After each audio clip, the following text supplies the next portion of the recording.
Doctor ortho Ayurvedic oil and capsule, अब दर्द भी घुटने टेकेगा। इंदौर हाईकोर्ट के ऐतिहासिक फैसले के बाद भोजशाला में आज महाआरती का आयोजन। भोजशाला में 721 साल बाद शुक्रवार पूजा को लेकर तनाव, प्रशासन अलर्ट, शांति बनाए रखने की अपील। पूरे शहर में लगभग 1500 जवानों के सशस्त्र बल तैनात। यूपी में सीट शेयरिंग और कूटनीतिक सहमत का खेल हुआ तेज। कांग्रेस की बीएसपी ने नजदीकी की कोशिश के बाद अखिलेश यादव का कांग्रेस को कड़ा राजनीतिक संदेश। बात सीट की नहीं, जीत की। क्या यूपी में टूटने वाला है सपा कांग्रेस गठबंधन?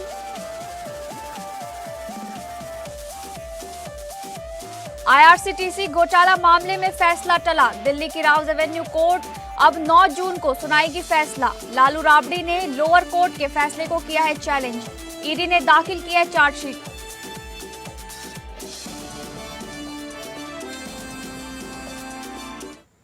नमस्कार, मैं हूं डॉक्टर प्रसून। संयुक्त राष्ट्र संघ की एक रिपोर्ट ने दुनिया में हड़कंप मचा दिया है। संयुक्त राष्ट्र संघ की रिपोर्ट के अनुसार ईरान युद्ध के कारण पैदा हुए ऊर्जा संकट से वैश्विक अर्थव्यवस्था को बड़ा झटका लगा है, जिससे ग्लोबल इकोनॉमी 100 साल में सबसे ज़्यादा सुस्त देखने को मिलेगी। इस वैश्विक आर्थिक मंदी की चेतावनी असल में पीएम मोदी की चेतावनी के एक्सटेंशन के तौर पे देखनी चाहिए, जिसमें पीएम मोदी ने 2026 में दुनिया भर में विकास दर घटने और महंगाई बढ़ने का गंभीर खतरा बताया था। आपको बता दें कि यूनाइटेड नेशन के अनुसार भारत 2026 में 6.6% की दर से बढ़ सकता है, जो दुनिया में सबसे तेज रफ्तार है। फिर भी यह भारत की वास्तविक क्षमता से बेहद कम है। यूनाइटेड नेशन का संदेश साफ है, दुनिया एक ऐसे मोड़ पर है जहां आर्थिक नीतियां केवल अगर अपने हित के लिए बनाई गई तो पूरी मानवता को एक लंबे आर्थिक सूखे का सामना करना पड़ सकता है।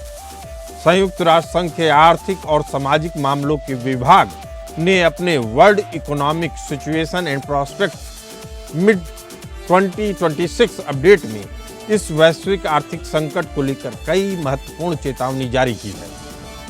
यूनाइटेड नेशन के संयुक्त राष्ट्र संघ के आर्थिक और सामाजिक मामलों के विभाग निदेशक शांतनु मुखर्जी ने कहा कि एक शताब्दी यानी 100 साल में सबसे सुस्त विकास दर होगी। निदेशक शांतनु मुखर्जी ने कहा कि ईरान संकट की वजह से ग्लोबल महंगाई की दर इस साल 3.9% तक पहुंच जाएगी, जो जनवरी में लगाए गए अनुमान से 0.80% ज़्यादा है। हार्मुज स्ट्रेट के ब्लॉक होने से दुनिया भर के देशों को तेल, प्राकृतिक गैस, फर्टिलाइजर, अन्य पेट्रोल उत्पादों की सप्लाई पर गहरा असर पड़ रहा है। इस तरह का संकट तो कोविड-19 महामारी और 2008 के आर्थिक मंदी के दौरान भी नहीं आया था। संयुक्त राष्ट्र संघ ने साल 2026 के लिए वैश्विक विकास दर के अनुमान को घटाकर 2.5 कर दिया गया है। यह महामारी से पहले के औसत 3.2 से भी काफी कम है। अगर हालात और खराब होते हैं तो यह दर 2.1 तक गिर सकती है। 2008 के वित्तीय संकट के बाद की यह सबसे खराब स्थिति होगी। यूएन ने चेतावनी दी है कि दुनिया भर को इस रेंगने वाली हालात से बाहर निकलना है तो दुनिया भर के देशों को एकजुट होकर पहल करनी पड़ेगी। अंतर्राष्ट्रीय सहयोग के जरिए तमाम देशों को युद्ध और व्यापारिक तनाव कम करने होंगे। गरीब देशों के कर्ज को पुनर्गठित करना होगा ताकि वह अपने विकास योजनाओं पर ध्यान केंद्रित कर सके। क्लीन एनर्जी में निवेश एक अच्छा समाधान है। जीवाश्म ईंधन पर निर्भरता कम करनी होगी ताकि तेल की कीमतों को झटकों से बचाया जा सके।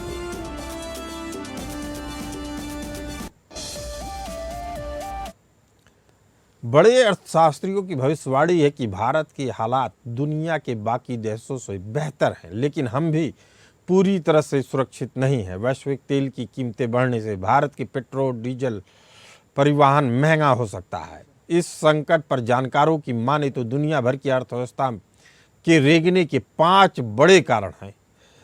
यूनाइटेड नेशन के अनुसार दुनिया की रफ्तार थमने के पीछे मिडिल ईस्ट का संकट पहला है। इजराइल ईरान तनाव और लाल सागर के साथ साथ हॉर्मुज स्ट्रेट में व्यापारिक रुकावटों ने ऊर्जा की कीमतों को बढ़ा दिया है। इससे माल ढुलाई और बीमा का खर्च बढ़ गया है, जिससे वैश्विक सप्लाई चेन चरमरा रही है। महंगाई की वापसी की भविष्यवाणी की जा रही है। 2023-24 में जो महंगाई कम होती दिख रही थी, वह फिर से सिर उठा रही है। विकासशील देशों में महंगाई की दर 4.2% से बढ़कर 5.2% होने का अनुमान है। ईंधन और उर्वरक महंगे होने से खाने पीने की चीजों के दाम बढ़ रहे हैं। कर्ज का भारी बोझ दुनिया के कई गरीब और विकासशील देशों के अंदर से उनको तोड़ रहे हैं। ऊंची ब्याज दरों के कारण उन देशों के पास अपनी जनता के कल्याण और विकास कार्यों पर खर्च करने के लिए पैसा नहीं बच रहा है। कम निवेश और अनिश्चितता के कारण बड़ी कंपनियां और सरकारें नए प्रोजेक्ट्स में पैसा लगाने से कतरा रही हैं। बिना निवेश के कई नौकरियां और उत्पादन पैदा करना बेहद मुश्किल होगा। व्यापारिक तनाव, अमेरिका और चीन जैसे बड़े देशों के बीच टैरिफ और ट्रेड वॉर ने अंतर्राष्ट्रीय व्यापार की गति को और धीमा कर दिया है।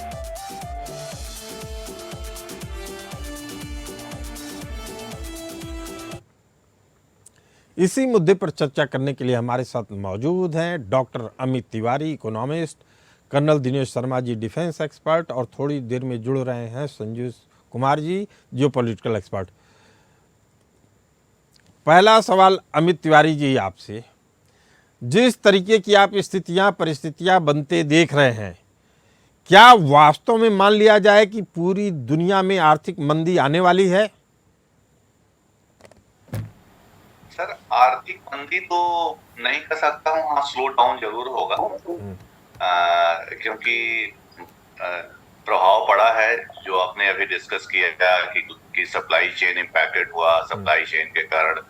लेकिन केवल एक ऑयल ही रीजन नहीं है, हर जगह से उसके अल्टरनेट भी तलाश रहे हैं। तो लेकिन हाँ, डेफिनेटली इम्पैक्ट पड़ रहा है और इम्पैक्ट पड़ेगा। चलिए, हमारे साथ संजीव कुमार जी मौजूद हैं। संजीव जी, यूनाइटेड नेशन ने चेतावनी दी है कि वैश्विक अर्थव्यवस्था पिछले 100 सालों में सबसे सुस्त रफ्तार से बढ़ रही है। क्या हमारे पास इस स्तर की अभूतपूर्व और दीर्घकालिक मंदी से निपटने के लिए कोई ऐतिहासिक ब्लूप्रिंट या क्राइसिस मैनेजमेंट प्लान मौजूद है? देखिए प्रसून जी, ये इसमें कोई दो राय नहीं है कि ये एक वैश्विक संकट है और एक गंभीर संकट है। और इससे जो पूरे विश्व की जो स्टेट ऑफ हॉर्मुज का जो ब्लॉकेट और उसके बाद यूनाइटेड स्टेट्स ऑफ अमेरिका के द्वारा जो नेवल ब्लॉकेट किया गया है, उसके रिस्पांस में, उससे पूरी दुनिया की जो स्टेट ऑफ हॉर्मुज को लेकर के जो व्यापार होता था, जो कि लगभग 1/5 था, 20% तक का जो एनर्जी का जो ट्रेड होता था, अन्य वस्तुओं के भी जो ट्रेड होते थे, सब प्रभावित है। तो उससे एनर्जी सप्लाई चेन्स में डिसरप्शंस हैं, और जिसकी की वजह से पूरे विश्व में एक मुद्रास्फीति का जो संकट है वो गहरा होता जा रहा है। और वैसे भी ये जो स्टेट ऑफ हॉर्मुज हो या पूरा वेस्ट एशिया की क्राइसिस हो, इसका कोई एक नियर टर्म में जो सलूशन है वो निकलने का अभी कोई एक क्रेडिबल जो स्टेप्स हैं वो नहीं लिए जा रहे हैं। और इसकी वजह से ये जो पूरा क्राइसिस है वो लंबा खिंच सकता है, इसकी ज़्यादा संभावना दिखाई देती है। तो ऐसे में जो पूरे विश्व की जो इकोनॉमी है वो इससे गंभीर रूप से प्रभावित है और आगे किसी डिप्रेशन की स्थिति में भी ये जा सकती है। मैं इस बात को स्पष्ट रूप से आगाह करना चाहता हूँ। और उसके लिए हमारे अपने राष्ट्र के अंदर भी आप देखिए तो प्राइम मिनिस्टर श्री नरेंद्र मोदी ने इस संदर्भ में अनेक सलाहें दी हैं। वैश्विक मंचों पर जाकर के भी उन्होंने इस पूरे खतरे से विश्व को आगाह भी किया है। तो उसी तरीके से विश्व के जो अन्य राष्ट्र भी हैं वो इन चैलेंजेस को एक गंभीरता के साथ ले रहे हैं। और मेरे असेसमेंट के मुताबिक इसे गंभीरता के साथ अवश्य लिया जाना चाहिए। भारत के लिए कम खतरा है, दुनिया के लिए ज्यादा खतरा है, ऐसा यूनाइटेड नेशन की रिपोर्ट कह रही है। डॉक्टर अमित तिवारी जी, व्यापारिक तनाव की बात की जाए, अमेरिका चीन ट्रेड वॉर की बात की जाए, अमेरिका ईरान जंग की बात की जाए, तो जो जिस तरीके की अनिश्चितता दिख रही है उससे कंपनियां निवेश करने में पीछे हट रही हैं। नॉर्वे जैसा देश इस समय निवेश के लिए भारत जैसे देश को सबसे उपयुक्त देश मान रहा है, लेकिन बाकी दुनिया में तो नौकरियों का भी संकट खड़ा हो जाएगा। इस निवेश के सूखे को तोड़ने और कॉरपोरेट जगत में भरोसा पैदा करने के लिए क्या उपाय किए जाने चाहिए?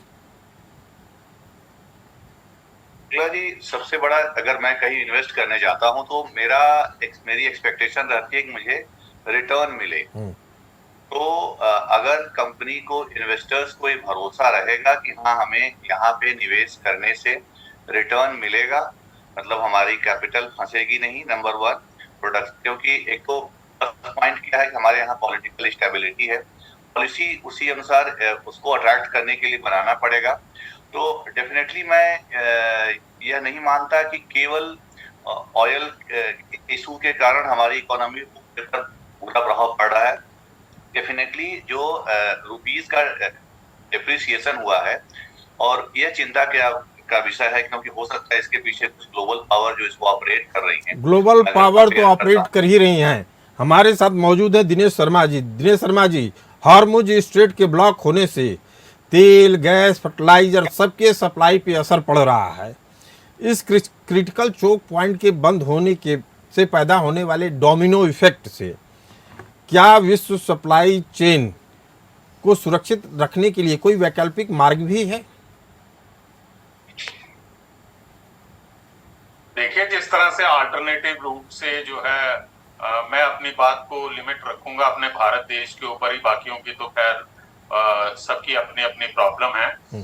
लेकिन ये जो सबसे एक ऑप्शन तो ये है कि ये जो यूएई के पास मुजेला है वो हार्मुज स्ट्रेट से बाहर है, तो उस इलाके से जो है यूएई से हमें तेल की सप्लाई मिल सकती है। ओमान ने जो है अपना जो पाइपलाइन है, जो कि बहुत जल्दी ही बनने के आसार हैं अगले साल तक, उससे भी प्रॉब्लम सॉल्व की जा सकती है। दूसरी बात जो ये है कि जी, इस तेल संकट का जो है हमारे देश के ऊपर भी प्रभाव पड़ा है। अभी तो नहीं दिख रहा, क्योंकि अभी तक तो जो है सरकार जो है पूरा का पूरा बोझ जो है अपने ऊपर लेके रखा हुआ था। आने वाले दिनों में इसका पता चलेगा, हमारे ऊपर भी अफेक्ट होगा।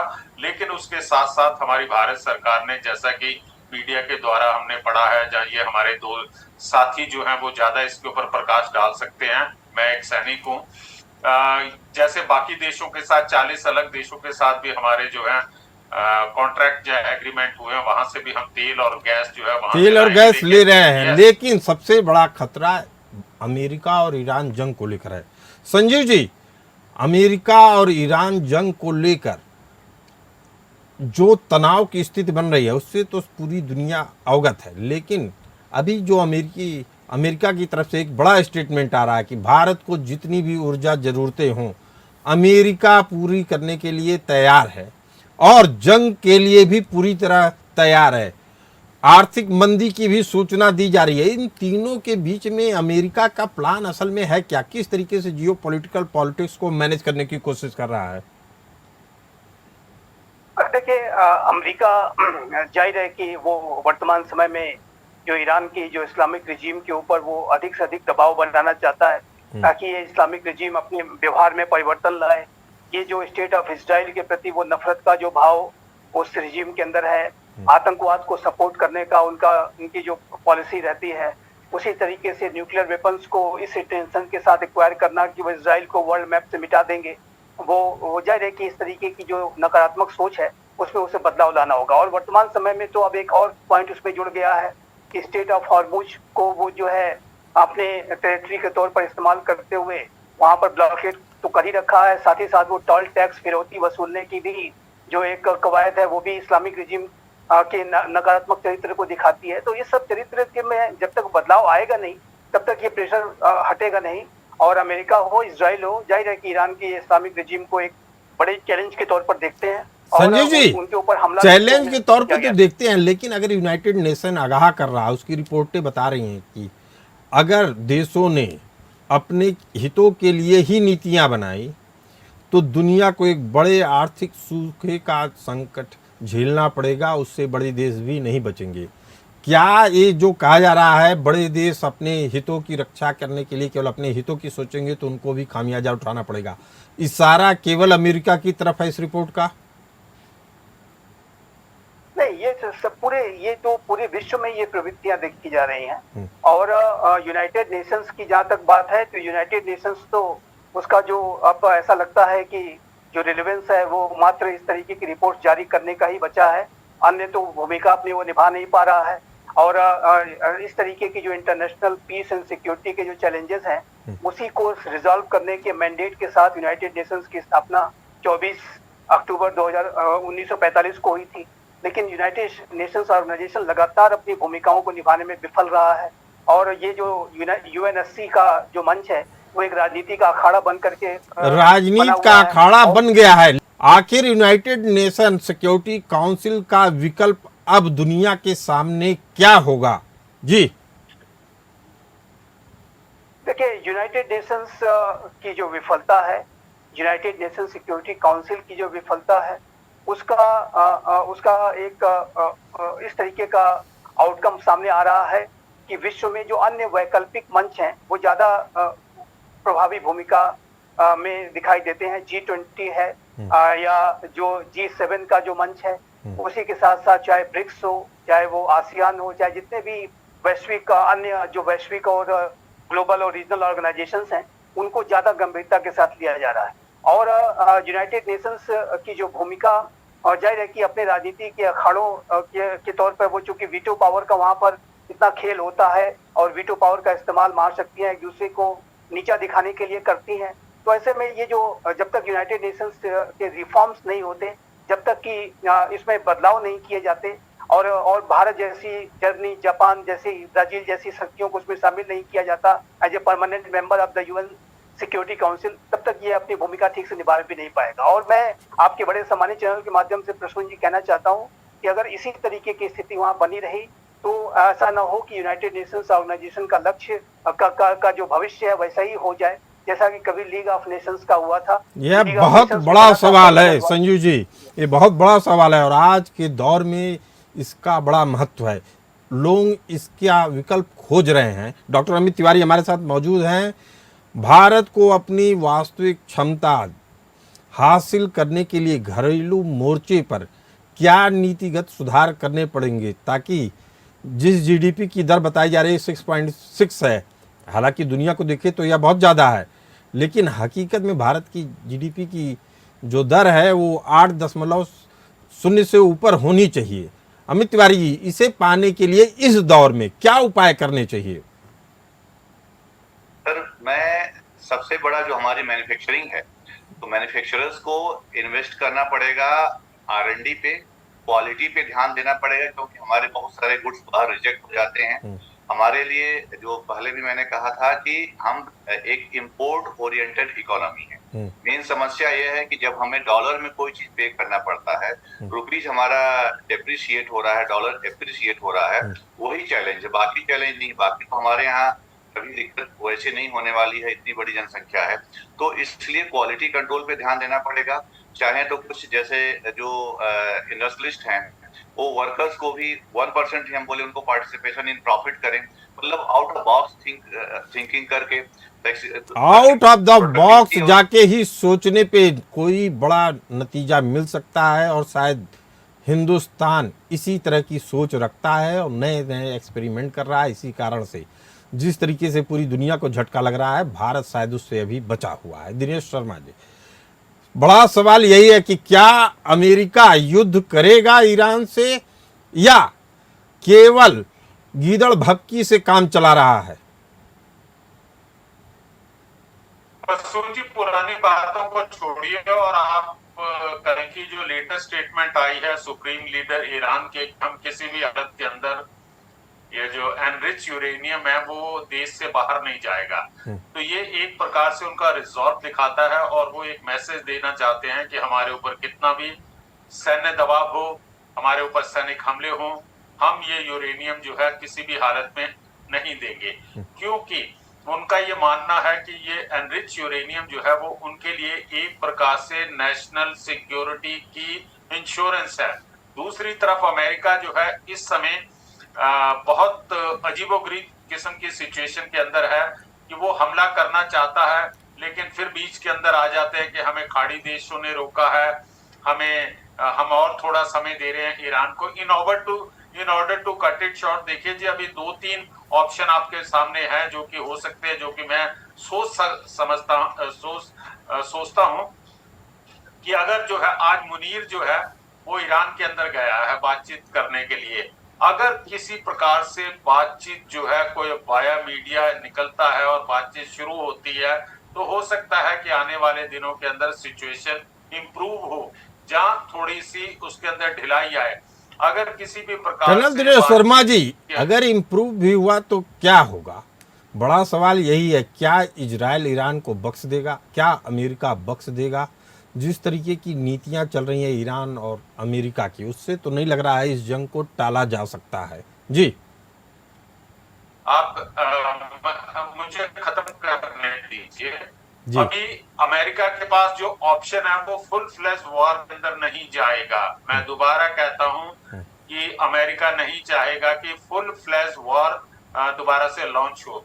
अमेरिका चाहेगा कि इमीडिएटली जो है एयर अटैक किया जाए, इजराइल की मदद से उनके इंपॉर्टेंट इंस्टॉलेशन को बर्बाद कर दिया जाए और बैक चैनल से बातचीत हो, जिसके अंदर जो है अमेरिका इस बात के ऊपर राजी हो जाए कि ठीक है एनरिच यूरेनियम जो है वो ईरान में ही रहेगा, लेकिन ये प्रॉपर ऑब्जर्वेशन के इंटरनेशनल एटॉमिक एनर्जी कमीशन के ऑब्जर्वेशन में रहेगा, कैमरा में रखा जाएगा और रिलेटेड इशू।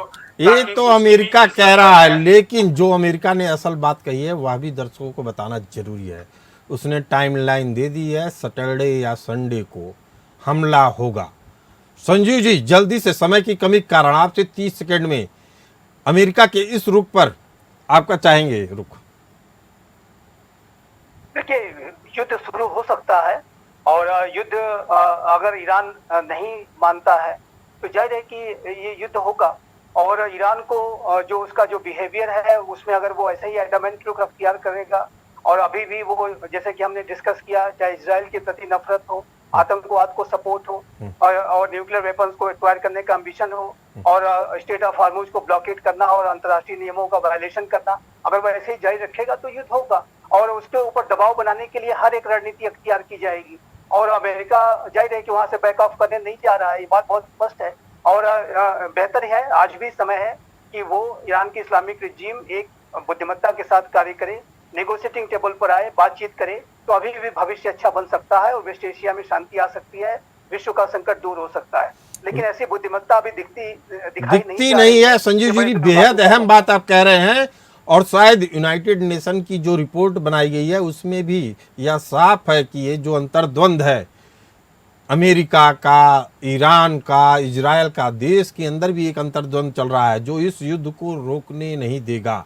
यही सबसे बड़ा मुद्दा है। आप तीनों इस खास चर्चा में आए, तीनों का बहुत बहुत धन्यवाद। फिलहाल इस चर्चा में इतना ही, हमें दीजिए इजाजत। नमस्कार।